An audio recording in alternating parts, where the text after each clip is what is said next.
আসসালামু আলাইকুম। আসসালাম রহমতুল্লাহ বরকাত। জি বলেন। বাংলাদেশের ময়মনসিংহ থেকে বলছি। আমার আচ্ছা প্রশ্নটা হলো, অনেক ভিডিওতে দেখি হুজুররা বিভিন্ন কারণে জিনদেরকে হত্যা করে। এখন সত্যি কি জিনরা মারা যায়? আর মানুষ হত্যা করলে যে পাপ হয়, জিন হত্যা করলে কি একই পাপ হবে?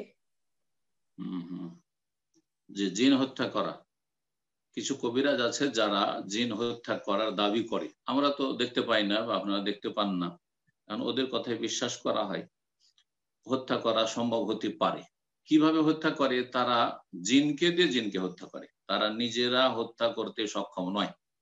যেসব হুজুরেরা ধর্মের লেবাস পরে জিন হত্যা করে বা জিনকে চালান দিয়ে থাকে, জিনকে বোতলে ভরে থাকে, জিনকে জ্বালিয়ে পুড়িয়ে থাকে, তারা জিন ব্যবহার করে থাকে। যেমন ছোটখাটো যেসব মস্তান রয়েছে বা ডাকাত রয়েছে বিভিন্ন শহরে, তাদেরকে দমন করার জন্য বড় মস্তানদেরকে, বড় ডাকাতদেরকে ব্যবহার করা হয়।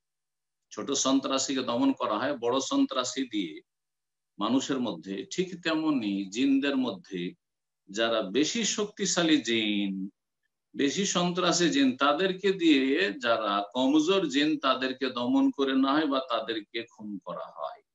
এটা কেমন করে করে ওই কবিরাজ গুলো, হুজুর গুলো?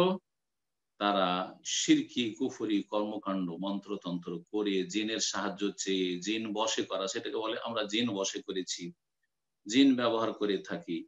জিন অতক্ষণ বশে হবে না যতক্ষণ পর্যন্ত জিনদের জন্য কিছু ইবাদত বন্দিগি পেশ না করবে, শিরক কুফরি না করবে।